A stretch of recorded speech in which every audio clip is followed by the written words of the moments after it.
வணக்கம் நண்பர்களே, நான் உங்கள் வெப் தமிழ் நண்பன். இன்றைக்கி நான் பார்க்க போகிறது தமிழக வரலாறும் பண்பாடும் என்கிற தொடர் வரிசை காணொளியில் இன்றைக்கு புதிய கற்காலத்துடைய பகுதி 3 பார்க்க போகிறோம். புதிய கற்காலம்னா என்ன அப்படின்றத பற்றியும் அதில் கூடிய செய்திகளாக 2 பகுதிகளாக பார்த்துருக்கோம். முதல் பாகத்தில் பார்த்திங்கன்னா புதிய கற்காலத்தில் கண்டுபிடிக்கப்பட்ட கருவிகள் என்னென்ன, எங்கெல்லாம் புதிய கற்கால கருவிகள் கண்டுபிடிக்கப்பட்டன அப்படின்றத பற்றிலாம் விரிவான ஒரு காணொளி பார்த்தோம்.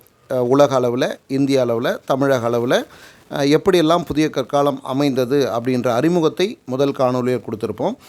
ரெண்டாவது பகுதி 2ல் பார்த்திங்க அப்படின்னா அந்த புதிய கற்கால தமிழருடைய ஆடை அணிகலன்கள் எப்படி இருந்தது, என்ன மாதிரி உணவு எடுத்துக்கிட்டாங்க, அதற்காக என்ன மாதிரி வேளாண்மை முறைகள்லாம் செஞ்சாங்க, அதுக்கப்புறம் அவங்களுடைய வசிப்பிடம், அதாவது வீடுகள் எப்படி கட்டிட்டு வாழ்ந்தாங்க அப்படின்றதெல்லாம் ரொம்ப விரிவான ஒரு காணொலியாக நான் போட்டிருக்கேன். இந்த 2 காணொலியும் நீங்கள் பார்க்கலன்னா டிஸ்கிரிப்ஷனில் லிங்க் கொடுக்குறேன், மறக்காமல் போய் பாருங்கள். இந்த 3ஆவதாக பார்க்கக்கூடிய இந்த காணொலியில் நம்ம என்னெல்லாம் செய்திகள் பார்க்க போகிறோன்னா, வீடுகள் கட்டிட்டு வாழ்ந்தாங்க, வேளாண்மை பண்ணாங்க, வேளாண்மை தவிர்த்து வேறு என்னெல்லாம் அவங்க தொழில்கள் செய்தாங்க, அதே மாதிரி என்ன மாதிரி மொழி பேசுனாங்க, அந்த காலகட்டத்தில் பேசப்பட்ட மொழி என்ன, அதுக்கு பிறகு நம்ம விடுபட்ட செய்திகள் எல்லாத்தையுமே ஒன்றாக தொகுத்து பார்க்க போகிறோம். வேறு என்னென்ன கலைகள்லாம் அவங்க ஆர்வத்தோடு இருந்தாங்க, நம்முடைய பண்பாடு சார்ந்த வேறு என்ன செய்திகள்லாம் இருக்குன்றதெல்லாம் இந்த காணொலியை பார்க்க போகிறோம். இதுக்கு முன்னாடி நம்ம சேனலை சப்ஸ்கிரைப் பண்ணால் பார்த்துட்டிங்கன்னா மறக்காமல் சப்ஸ்கிரைப் பண்ணிட்டு தொடர்ந்து வீடியோ பாருங்கள். தமிழர்கள் உழவு தொழிலை மிகச்சிறப்பாக பண்ணாங்க. அந்த வேளாண்மை மூலமாக நிறைய தானியங்களை உற்பத்தி செய்து வாழ்ந்து நாடோடி மக்கள் என்கிற அந்த நிலையிலிருந்து மாறி ஒரு இடத்துல வசிக்கக்கூடிய மனிதர்களாக மாறினாங்கன்றதை பார்த்தோம். அதுக்கு பிறகு பார்த்திங்கன்னா அவங்களுடைய அந்த உணவை வெறுமனே பச்சையாக எடுத்துக்காமல் அதை சுட்டு சாப்பிட்டுட்டு இருந்தாங்க. அது மாமிசம் ஆனாலும் காய்கறிகளானாலும். ஆனால் அதுக்கு பிறகு மண்பானை அப்படின்ற ஒன்று கண்டுபிடிக்கப்பட்ட பிறகு அவங்க மண்பாண்டங்கள் செய்து அதில் உணவுப் பொருட்களை வேக வச்சு சாப்பிட்ற அந்த பண்பாட்டு அடுத்த கட்ட வளர்ச்சி அவங்க அடைஞ்சிருக்காங்க. பல வகையான மண்பாண்டங்களை அவங்க உருவாக்கியிருக்காங்க.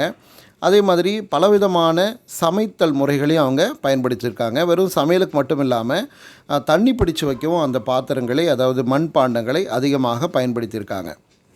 அது மட்டும் இல்லாமல் வெறும் சமைக்கிறதுக்கு ஒரே பாத்திரம், தண்ணி எடுக்கிறதுக்கு ஒரு பாத்திரம் இல்லாமல் வெவ்வேறு விதமான பாத்திரங்களை பயன்படுத்தியிருக்காங்க. இப்போ உதாரணம் பார்த்தோன்னா நீர் ஊற்றி வைப்பதற்கு மண் சட்டிகள், அது ஒரு விதமான சட்டிகளை உருவாக்கி அதில் தண்ணீரை சேகரித்து வச்சுருக்காங்க.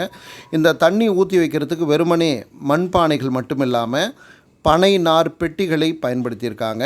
மூங்கில் கூடைகளை பின்னி அதில் தண்ணி ஊற்றி வச்சுருக்காங்க. மூங்கில் நாழிகளை பயன்படுத்தியிருக்காங்க. அதே மாதிரி மரத்தை கடைஞ்சி அதில் தண்ணி ஊற்றியும் பயன்படுத்தியிருக்காங்க. இது எதுவும் இல்லை அப்படின்னா ஆட்டுத்தோல் இருக்கு இல்லையா, அந்த ஆட்டுத்தோலை பை போல் பயன்படுத்தியிருக்காங்க நம்முடைய தமிழர்கள். சரி, இந்த மண்பாண்டங்களை தயாரித்து சமையலுக்கு பயன்படுத்தினாங்க.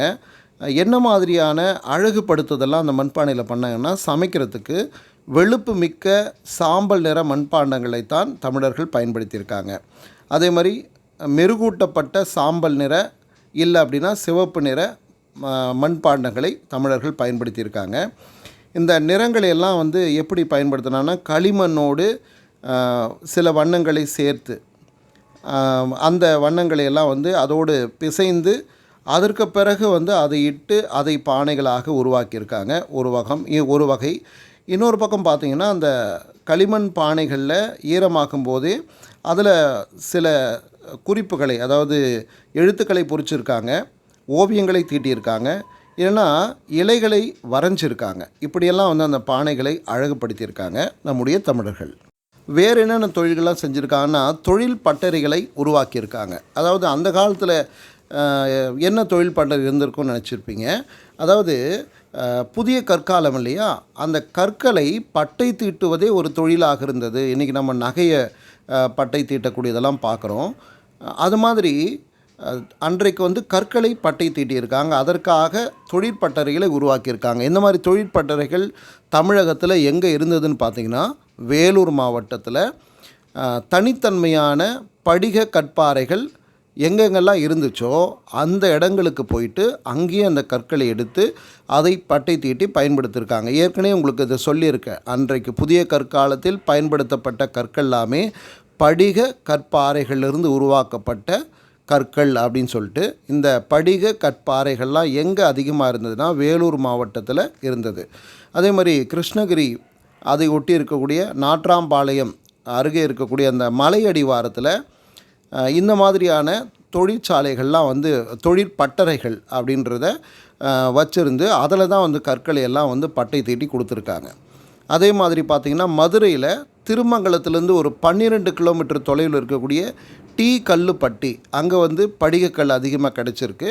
அங்கேயுமே இது போல் கற்களை பட்டை தீட்டக்கூடிய அந்த தொழிற்பட்டறைகள் இருந்ததாக சொல்கிறாங்க.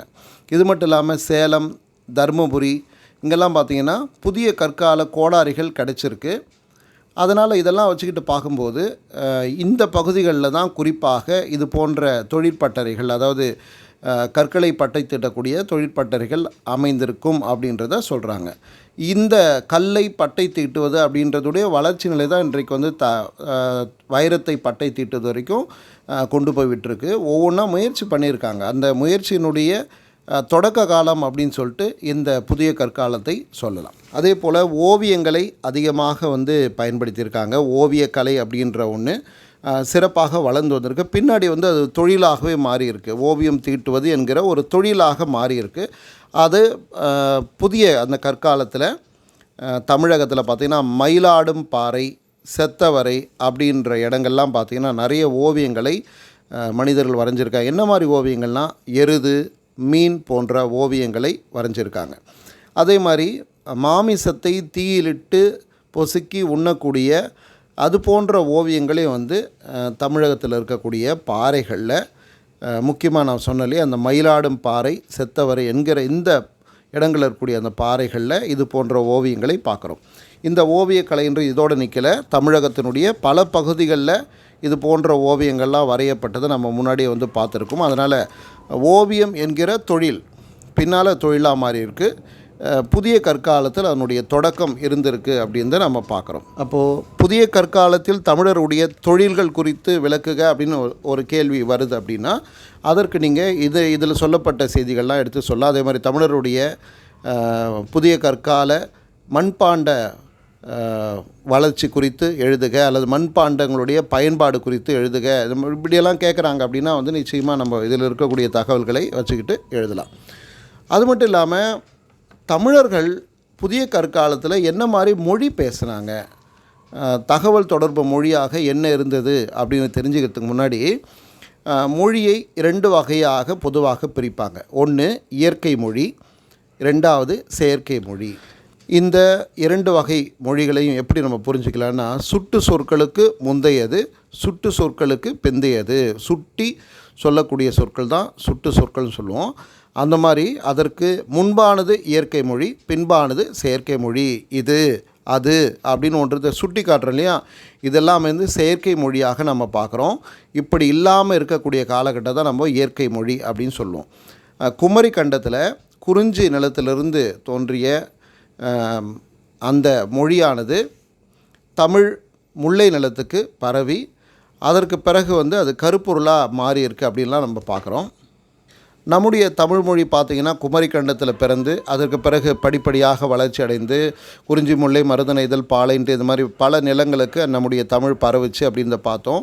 அதே மாதிரி அங்கே வாழ்ந்த மனிதர்கள், பறவைகள், விலங்குகள் இது சார்ந்தெல்லாம் தமிழ் வந்து பிணைஞ்சிருந்துட்டு நம்ம கருப்பொருள் அட்டவணைகள்லாம் படிக்கும்போது நம்ம தெரிஞ்சுக்குவோம். இப்படி நம்முடைய வாழ்வியலோடு மொழி என்பது பிணைந்தது. பழங்காலத்திலிருந்தே தமிழர்களை வந்து தங்களுக்குள்ள ஒரு விதமான மொழியை பயன்படுத்தியிருக்காங்க. அது சுட்டு ஒலிகள் அப்படின்னு சொல்கிறோம். வெறுமனே வந்து ஒலிகளாக பயன்படுத்தியிருக்காங்க. அதற்கு பிறகு தான் புதிய கற்காலத்தில் தனித்தனி சொற்களை உருவாக்கிட்டு இருக்காங்க. இது மட்டும் இல்லாமல் இந்த செயற்கை மொழின்னு சொன்னோம் இல்லையா, இது எப்படி அமைஞ்சது அப்படின்னு பார்த்தீங்க அப்படின்னா, இந்த செயற்கை மொழியை 4ஆக பிரிக்கிறாங்க. 1 அசைநிலை, 2வது புணர்நிலை, 3வது கொழுவு, 4வது பகுசொல் நிலை அப்படின்னு பிரிக்கிறாங்க. இந்த அசைநிலைனா என்னென்னா தனிச்சொல்லாக வரக்கூடியது. ஏ, உல், யா, பல், உன் இந்த மாதிரி தனிச்சொல்லாக வரக்கூடியதை அசைநிலை அப்படின்னு சொல்கிறாங்க. புணர்நிலை அப்படின்னு என்னென்னா இப்போது பெரு கூட்டல் மகன், பெருமகன், இப்போ புணர்ச்சி விதியில் நம்ம தமிழில் படிச்சிருக்கோம். அந்த மாதிரி வரக்கூடியதை புணர்நிலைன்னு சொல்கிறாங்க. செய் கூட்டல் கை, செய்கை, அந்த மாதிரி 2 சொற்கள் புணர்ந்து உருவாகக்கூடியதை புணர்நிலை அப்படின்னு சொல்கிறாங்க. 3வது கொழுவு அப்படின்னு சொல்கிறாங்க. ஒரு முழு சொல் அதோட ஒரு துணை உறுப்பு இதெல்லாம் வந்து சேர்ந்து வரக்கூடியதை வந்து கொழுவு அப்படின்னு சொல்லி சொல்கிறோம்.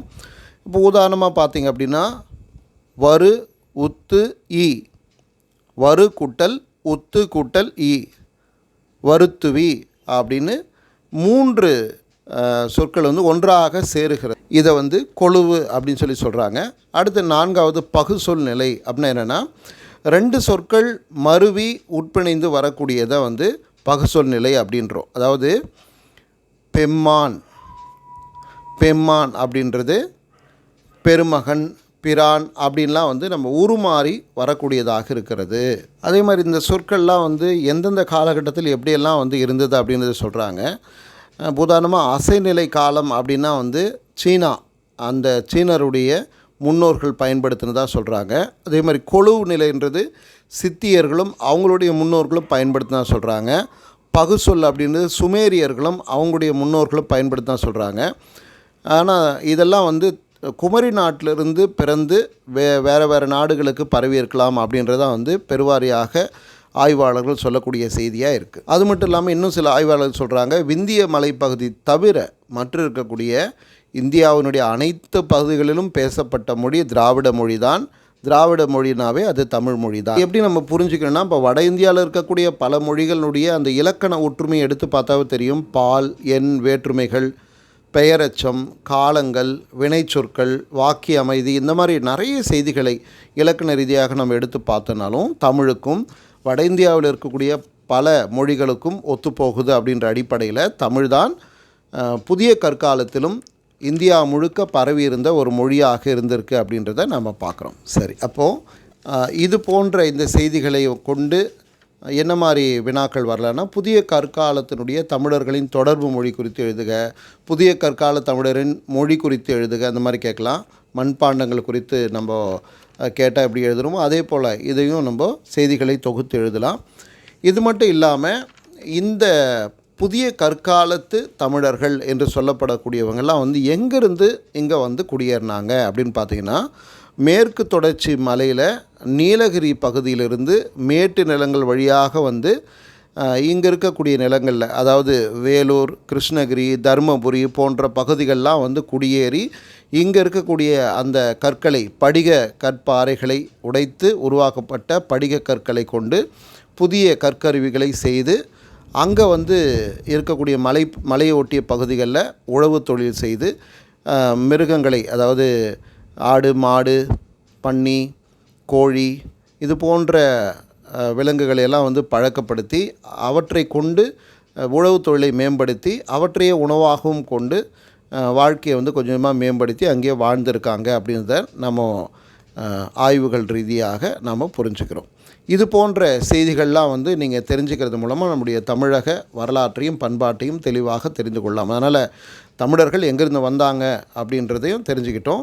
அதே மாதிரி தமிழர்கள் கடைசியாக இறந்த பிறகு அவர்களை வந்து முதுமக்கள் தாழியில் வச்சு புதைச்சாங்க அப்படின்னு பார்க்குறோம். அந்த முதுமக்கள் தாழியெல்லாம் பார்த்திங்கன்னா சிவப்பு நிறத்திலான பானைகளாக தான் அந்த காலத்தில் இருந்திருக்கு. அதே மாதிரி கருப்பு நிறத்திலான பானைகளையும் கருப்பும் சிவப்பும் சேர்ந்த நிறத்து பானைகள்லாம் வந்து பிற்காலத்தில் இருந்திருக்கு. அது மட்டும் இல்லாமல் சில இடங்களில் ஒன்றாக சேர்த்து பலரை புதைக்கக்கூடிய வழக்கமும் இருந்திருக்கு. 2 பேரும் கணவன் மனைவியை ஜோடியாக வந்து புதைக்கிறது, அதே மாதிரி தாய் சேய் 2 பேரையும் ஒன்றா புதைக்கிறது, இந்த மாதிரிலாம் இருந்திருக்கு. 3 அடுக்கு முதுமக்கள் தாழிகள்லாம் கூட தமிழகத்தில் இருந்திருக்கு அப்படின்னு சொல்லி பார்க்குறோம். இதெல்லாம் வந்து பிறப்பு முதல் இறப்பு வரை நம்முடைய பண்பாட்டில் பலவிதமான மாற்றங்களை நாம் பார்க்குறோம். அதில் இந்த முதுமக்கள் தாழியும் ஒன்று. இப்படிப்பட்ட இந்த தமிழர்கள் இசைக்கலையில் சிறந்திருந்தாங்க அப்படின்ற செய்தியோடு நம்ம முடிச்சிடலாம். மூங்கில்ல இனிமையான இசையை வண்டின் மூலமாக உருவாகுது அப்படின்றத பார்த்துட்டு, அதே போல் அந்த மூங்கில்ல துளையிட்டு காற்று இசைக்கருவிகளை உருவாக்கியிருக்காங்க. அதே மாதிரி வில்லை கொண்டு கூடுதலான நரம்புகளை கட்டி தந்தி இசை கருவிகளை உருவாக்கி வாசிச்சிருக்காங்க. அது மட்டும் இல்லாமல் ஆடு, மாடு, உடும்பு போன்றவற்றினுடைய தோள்களை பயன்படுத்தி துடி, தொண்டகம் போன்ற கருவிகள்லாம் உருவாக்கி ரொம்ப மகிழ்ச்சியாக இருக்கும்போது கொண்டாட்டத்தில் இதெல்லாம் இசைத்து மிகச்சிறந்த ஒரு இசைக்கலைஞர்களாகவும் அன்றைய புதிய கற்கால தமிழர்கள் இருந்திருக்காங்கன்ற செய்தியோடு நம்ம இந்த காணொலியை முடிக்கிறோம். இதில் சொன்ன செய்திகள்லாம் உங்களுக்கு பயனுள்ளதாக இருக்கும்னு நினைக்கிறேன். இதை அடுத்த தலைமுறைக்கும் கொண்டு போய் சேர்ப்பீங்கன்ற நம்பிக்கையோடு விடைபெறுகிறேன். நான் உங்கள் வெப் தமிழ் நண்பன். இன்னும் இதற்கடுத்து உலோக காலம், இன்னும் திணை வாழ்வியல் பற்றியெல்லாம் அடுத்தடுத்த காணொலிகள் வரவிருக்கிறது. தொடர்ந்து பார்த்து உங்களுடைய கருத்துக்கள் சொல்லுங்கள். நன்றி நண்பர்களே. நான் உங்கள் வெப் தமிழ் நண்பன்.